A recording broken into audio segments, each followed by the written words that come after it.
It's Tuesday, September 27th. From inside the WTOP newsroom, this is the DMV Download, brought to you by the men and women of Steamfitters Local 602. Get an estimate and learn more at steamfitters-602.org. Today, the man who leads the governing board over one of the biggest counties in our region joins us in studio. Jeff McKay has held the title of chairman of Fairfax County's Board of Supervisors for 2 years and tells us he stands with the thousands of students walking out of school this morning in protest of Governor Glenn Youngkin's proposed rules for trans students. I couldn't be prouder of these kids. They know what happens in the classroom. They know what stress they're under, and frankly, they're concerned about classmates of theirs being targeted. The chairman also says Virginia needs to get better at getting guns out of the hands of residents who pose threats to their community. The idea that kids have to go down a lockdown drill, in particular in a country and in a state like Virginia where we can't do better to prevent gun violence, is concerning to any parent. It's stressful to any kid. Thanks for joining us. I'm Megan Cloherty. And I'm Luke Garrett.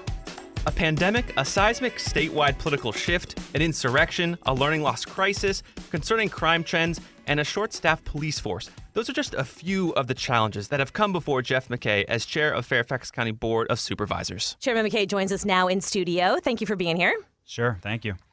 We'll start, just with what's going on today. The very public response to Governor Glenn Youngkin's move to limit rights for transgender students in schools, delivering on his promise to hand parents more control over the way teachers and administrators address their child's gender identity. Today, thousands of high schoolers across Northern Virginia are staging a walkout right now, and it seems this particular political agenda item is really being ill-received by some of your youngest constituents. What are you hearing about the walkout? And I want to ask you, too, what your take is on Youngkin's directive to the Board of Education to change its policies. Sure. Well, I'm hearing what you said is tremendous walkout from our students in Fairfax County public schools, and frankly, I'm proud of them. I'm proud of them for standing up and making a statement. My daughter's one of those kids that's walking out today. And, I couldn't be prouder of these kids. They know what happens in the classroom. They know what stress they're under, and frankly, they're concerned about classmates of theirs being targeted. And I think this is an example of where, sometimes we need to listen to the kids and people in the classrooms more and less to the politicians about what they're trying to accomplish here. What is clear today is kids, teachers, people are upset, and they don't want to see these new standards put in place. And Chairman, we actually reached out to Governor Glenn Youngkin, to interview him on this very subject, but he was unable to join us in part because he's in Georgia rallying with Governor Kemp. But he did send us a statement, quote, "This is about engaging parents in a decision moment where they belong, and the previous model policy unfortunately excluded parents," end quote. So, Chairman, do you support rolling back these new proposed rules regarding transgender students? I do. I think that not only the kids being outspoken today, but I think we have to look at this at a macro level too. Our kids are under a lot of stress these days. Social media, shootings in schools, COVID, learning loss, being away from their loved ones in isolation in a worldwide pandemic. There's a lot of weight on our kids, and we've got to stop piling on top of it. And we've got to stand up and respect and stand up for all of our kids and our teachers that are in a difficult time right now. And the last thing we should be doing is adding to their stress, adding to their mental health challenges. I know that Steve Toscano has been really outspoken about this. Has there been any pressure on you, or do you feel any pressure to say anything to the governor's office like, hey, can we back off of this a little bit? Or Well, I've said that. I don't need pressure on me to say the right thing. I think what he's doing is wrong. I think we had model procedures in place, model policies in FCPS that were working quite fine for our kids. They were not disrupting learning or our children. And so I have been outspoken about this. I will continue to be, because I think, representing the entire county, what I'm focused on is the overall health of our community. And these type of divisive things that are causing our kids to get stressed out, you don't ever want to be on the receiving call of a child who has committed suicide. It's one of the worst things that I ever have to do. And so I've got to set a tone for how our kids can be themselves, be accepted, be comfortable, and that we live in a community that overall is healthy. And I think about that every minute of every day. Moving now, from today's news to the broader topic of crime. A few months back, we had Chief Kevin Davis on, and we talked about a myriad of issues facing the county, including increased domestic violence incidents, carjackings, and, shooting threats. Are you concerned about the safety in Fairfax County? Well, first, we're the safest jurisdiction of our size in the country, and I can't say that enough. But I also am always concerned about crime trends, and certainly there's been some influencers out there. I mean, COVID was one of them. We've seen increases in domestic violence in the county that can be linked right back to an experience we all had during COVID that has been stressful. It's kind of what we were talking about before. And so, we're always looking at the crime trends. Obviously, all of us are concerned nationwide about recruiting police officers to fill positions and how we can make sure that we are not just reactive to crime, but we are proactive in preventing crime from happening.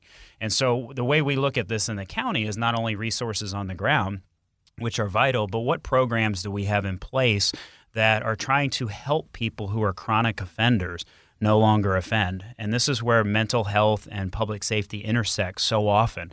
And so our Diversion First program, which is a national model for how you can divert people who have, mental health or substance abuse challenges, intersect our criminal justice community, get treatment instead of going back to jail or worse, going out on the street and committing another crime. And so we're looking at the short game here.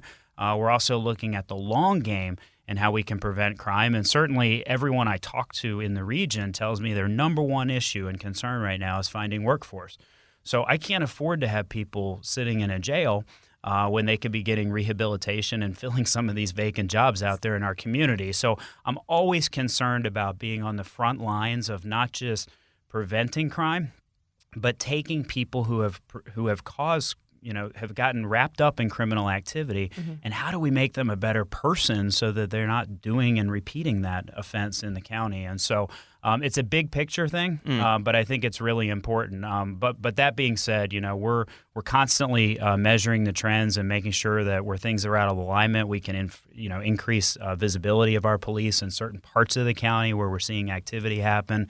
But I like to think of this as a very sophisticated approach to not just crime, but also criminal justice and, again, the overall health issue I was talking to earlier. Is Diversion First, that program, is that part of, and excuse me for not knowing, but is that part of the mental health expert goes out with a police officer to respond? Because I know that was a huge thing in Fairfax County. This isn't a police officer's job, and so many of the calls involve mental health crises. Yeah, increasingly so. So there's two different things. One is our co-responder model, which is where we do have a clinical person accompany a police officer on a call that involves someone suffering from a mental health challenge. And then we also have Diversion First, which is when someone has committed a crime that is nonviolent, how can we get them voluntarily in a program of treatment instead of incarceration? And so that's a partnership with the courts.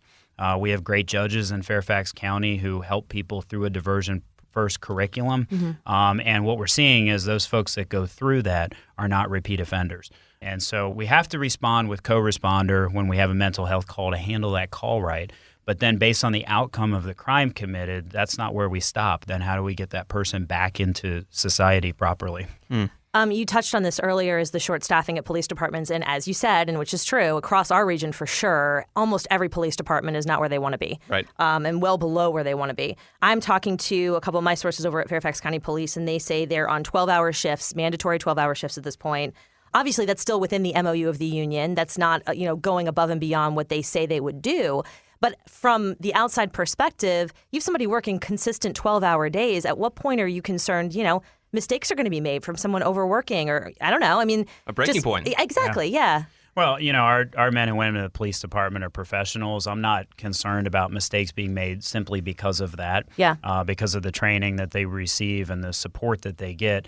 But it is a change for sure. And what we're monitoring very closely is, does it have an effect on our officers or not? I've talked to some where this is more beneficial to them because they get more time off then, longer spans of time off. And to so, sort of recuperate. And to refresh. And depending on their family situation, that might be more important to them. And so it's something we're watching very carefully. We've had mixed responses from, our officers about it. But frankly, anytime you make a big change like that, you expect to get some blowback from some folks on that. And so, what we have seen is no officers leaving as a result of that change. And I verified that with the chief this morning, and that's important to me. The question becomes, in the long term, one, how long do you have this model in place? And then two, are people liking this model? Because this is a model used in police departments across the country. This is not a rare thing. We just shifted to this because what's important to me is to make sure that we can increase our visibility of our officers out there in the field on patrol. And so that has been a successful outcome of this change. But we always intended this to be temporary when we get recruits up and get some of the vacancies that we have in the department filled. Mm-hmm. I know the board is considering a referendum change to possibly offer new recruits a $15,000 signing bonus. Obviously, it sounds great, but if you're an existing officer and you didn't get that, it kind of is a little bit sour.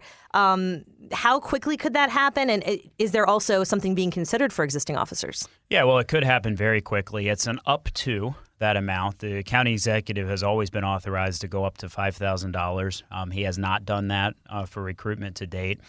We raised the level because, frankly, some of our peer jurisdictions across the country are doing that, and that's who we're competing with. Interesting. And so we want to make sure that we are ultra competitive always for officers. And talking to the chief this morning in our new recruit class, we have an officer recruited from California, another one from Colorado, one from Tennessee.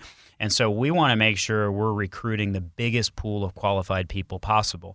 And so for existing officers, obviously this is a concern. In the last budget, we brought back steps, merits, longevity. Mm-hmm. But we also, in the last budget, fixed this early compression issue that we were hearing from officers. So we've been raising salaries.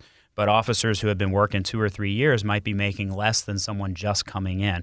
And so we went back and mechanically fixed that compression issue in our pay scales. Yeah. I think a similar thing will have to happen with this. If the county executive elects to move forward with signing bonuses of that amount, then we'll have to look at, how do we make officers that just got hired whole somehow, because we want to value them as much as we want to value recruits. But this is meant to be very surgical, to be used in only a few job classes where we literally are at a point where we must do this to be competitive. So I think police, sheriff, probably mental health professionals, maybe the county executive will come back with more. But if we're to move forward with this, we will act on it at our next board meeting in October. And the county executive that will then have the authority real time, because he's dealing with this on a daily basis. I don't want to have to come back to the board to say, hey, we want to do a $7,500 signing bonus because all of a sudden we're out of mental health professionals. Right. I want him to be proactive and say, we're seeing a trend here with this job class. We want to go after these people, and I want to give him every tool I can to do that. But how do you fund that? I mean, especially with the markets, we've not all been watching everything be in the red for so long. I know you have these... you have a rainy day fund, but that seems like it would be a huge digging into that big time. Yeah, well, we're not going to dig into the rainy day fund for this. Where we're able to absorb the signing bonus is if he moves forward with these now, is we can take that out of the vacancy pool. Because there are so many vacant positions in the county that were funded, we do have a balance remaining there that can be used for signing bonuses to recruit new employees. And so this does not have a big fiscal impact on the county. As you know, the county is very large. The budget's several $1 billion. We're talking about a very narrow amount of money for a very narrow number of people. And my interest in that is just getting the best and brightest people in the country to want to come work in Fairfax County. And to me, that's a very small price to pay to be competitive. Moving now to gun-related crimes. We haven't mentioned it directly here yet, but it's fair to say there is an increase that we're seeing. Can you talk about the red flag laws that are being kind of rolled out here in Fairfax County? Yeah, I'd be glad to. We advocated in the General Assembly for these. Virginia's so different in that we can't just put these laws in effect in Fairfax without permission from the state. And so we advocated at the General Assembly for these laws. I know we've taken in the last year over 60 guns out of the hands of people who have been declared a threat either to themselves or to other family members. And so, obviously with COVID, with domestic abuse numbers on the rise, mental health concerns, we know those are becoming a majority of calls for service for police. The worst thing I can do here is stand back and allow people who we know are dangerous to be able to hold on to their gun. And so why we started a public information campaign about this is most people in Virginia don't know anything about the red flag law. They don't know it exists. But we're relying on them to, if they have a loved one that they're concerned about, say something. Say something to the police, and, maybe we can get that gun out of their hands and prevent a tragedy from happening. It's happened over 60 times in Fairfax County over the last year. And so this new tool is an important crime prevention tool for us. But in my opinion, it's not a substitute for what I think are some additional reforms to gun ownership that are necessary. This is but one tool. It's one the General Assembly gave us. It's one we're using, and it's one that is literally saving lives. So I want to publicize that. It's Suicide Prevention Month, and I know that part of the red flag law and the reason behind it, you mentioned this, is you're a danger to yourself or to others. Can you speak to that at all? Because the access to a gun, we don't cover suicides generally in the news because we don't want to, publicize them at all to give anybody maybe more of a reason to take their own life. But can you talk about how the red flag law really would make a difference there? Yeah, well, we know that over half the suicides committed are because of easy access to a gun. And we know that makes someone who's considering committing suicide, it makes it too easy. Just to be blunt with you. And the stress that people are under right now is all of our responsibility, not just theirs. And so if I can get guns out of the hands of people who we think are suicidal, people who are having mental health challenges, we can we potentially could prevent a real tragedy from happening. As I said earlier, one of the worst calls to receive is a suicide call. We don't publicize those because we want to protect the individuals and their families. On the flip side of that, because they're not publicized, I think a lot of people think they're not prevalent, and they are. Suicide is very prevalent in not just in Northern Virginia, but all over the state of Virginia and our region. And so we want to talk about it in a proactive way. Observe your surroundings. If you see someone who seems suicidal, tell somebody, do something. Don't just stand by idle. And certainly, if it gets to a point where we can remove a gun from one of those households, we want to be doing that. Shifting now to another essential, public good, which is firefighting. We've heard from volunteer firefighters in Fairfax County that there is a bit of a shortage going on there too. How much does the county rely on volunteers, and what can we do about this shortage in fire departments? We appreciate our volunteers. We do rely to them to a certain extent, but vast majority of our department is paid professionals. And so, I am concerned always about keeping morale up and keeping volunteerism going, but our fire department is predominantly run by paid professionals. I do think that, when you look at calls for service, I think most people in the county would be astounded to learn that a majority of calls for service are EMS calls. They're medical calls. They're not fire in the traditional sense. And so we're running as a lot of emergency medical operations. And during COVID, those were particularly difficult because you were dealing with people who were suffering from COVID, had respiratory issues, but then also were potentially infectious to other folks. And so, one of the things I think that has happened is that more and more people are looking at fire and rescue as a medical career as opposed to a firefighting career. And the statistics support that. And so it then becomes a little bit more difficult to recruit because not only is that more stressful, it's a lot of liability associated with it. And through COVID, you're literally putting yourself at risk for infection while you're trying to save someone else's life. And so firefighting has changed a lot. In our recent graduating class, I was there just last week of our recruits. We had recruits from all over the country, men and women of every background.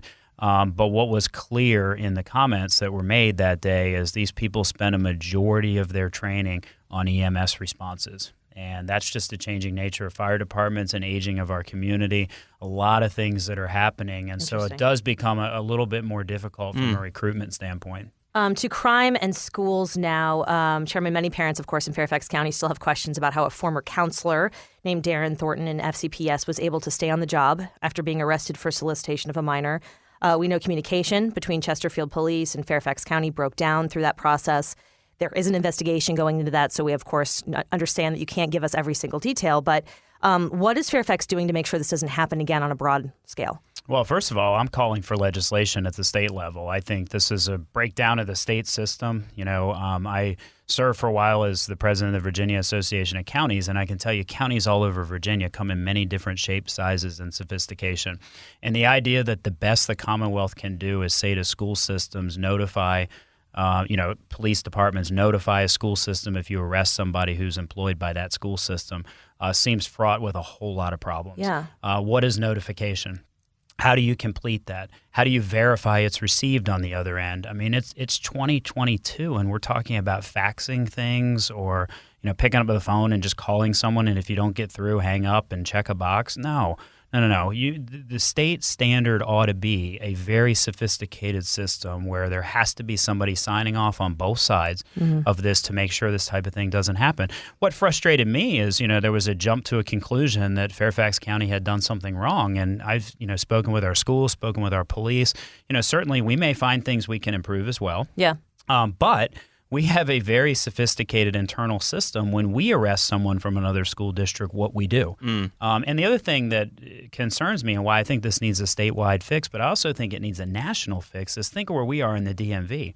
So if the Virginia law says you do X, but the person you arrest lives in Maryland, what does that mean? What does the Maryland law say? What is the district's requirements on this? And so, frankly, in my opinion, there should be a nationwide database of people who have committed certain crimes and work in school systems across the country to prevent someone like this from being able to continue to be employed there. And so I think there were breakdowns on multiple systems, Virginia State Police system for sure. The Virginia Code section that talks about what this is woefully insufficient.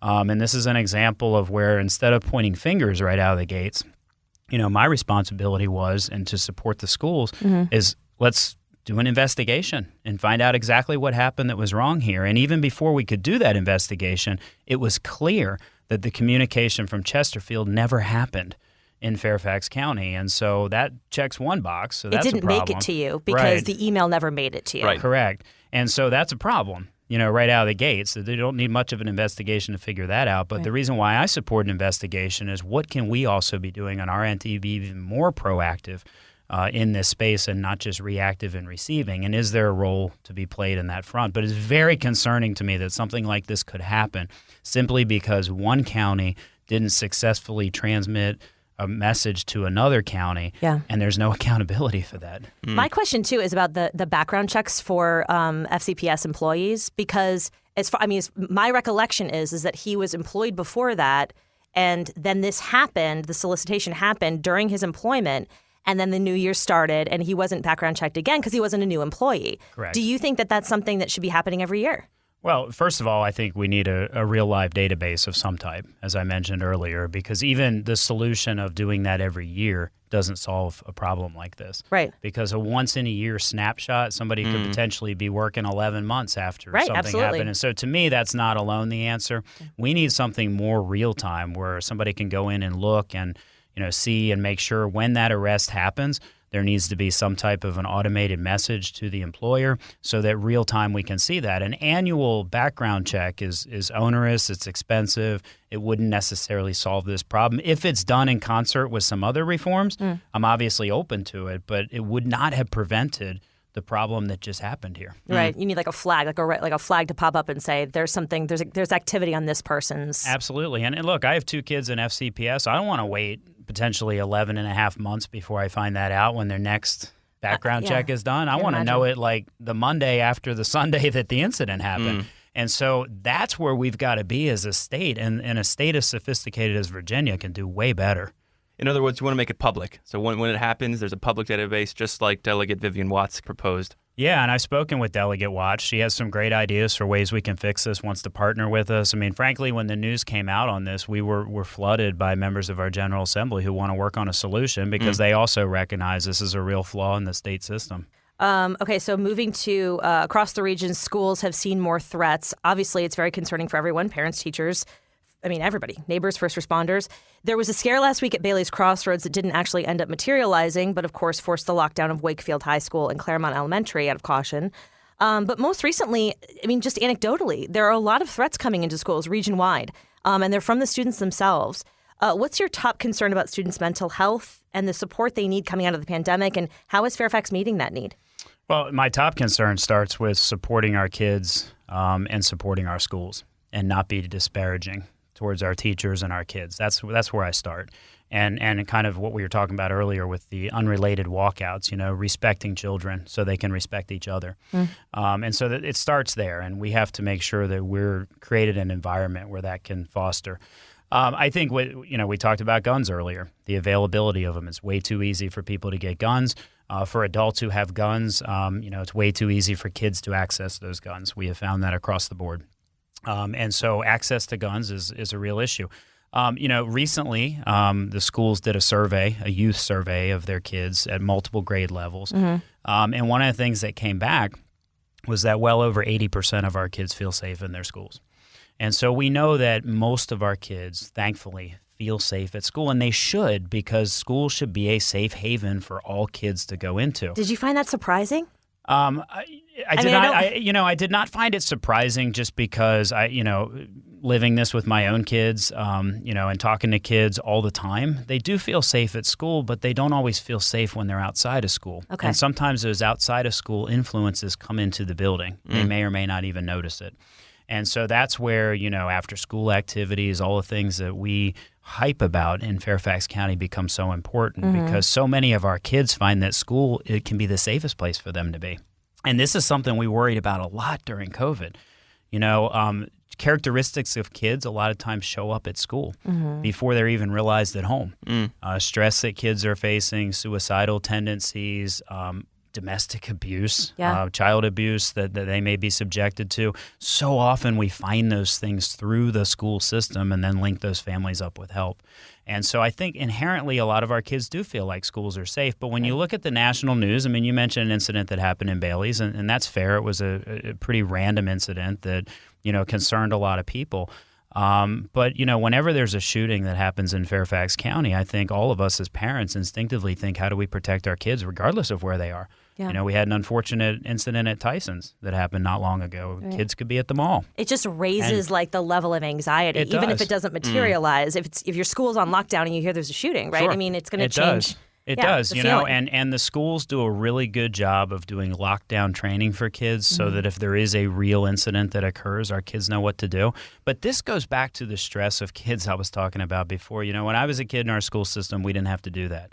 The idea that kids have to go down a lockdown drill, in particular in a country and in a state like Virginia where we can't do better to prevent gun violence, is concerning to any parent. It's stressful to any kid. Luckily, we live in a county where I know overwhelmingly people believe that we need to do a way better job controlling access to guns. And maybe we'll get to a point where we won't need these lockdowns like we're doing as a part of an annual routine of kids. It's a sad state of affairs, but I reassure parents constantly that our schools are enormously safe. They have procedures in place if something happens to be able to respond quickly. We have school resource officers in all of our middle and high schools. They're linked to all of our elementary schools. We have, over 200 school buildings in Fairfax County, and a very sophisticated linkage between our police, school security, school resource officers, school personnel to make sure that we're creating and fostering a safe environment. And we will end it there. Jeff McKay, chairman of the Fairfax County Board of Supervisors, thank you for coming in today and sharing, your perspective on all of this for us. Thank you all. And after the break, we remember our colleague and friend Mike Causey, who passed away in the newsroom yesterday. Backed by the experience of its hardworking members, Steamfitters Local 602 is ready to take on your next commercial heating, cooling, HVAC, or refrigeration project. Steamfitters Local 602 adds value to our community through its partnerships with local contractors and building owners, all while keeping the focus on improving the lives of its members and their families throughout the DMV. For work that's on time and on budget, go to steamfitters-602.org to schedule your next project. That's steamfitters-602.org. Steamfitters Local 602, changing lives. Thanks for listening to the DMV Download.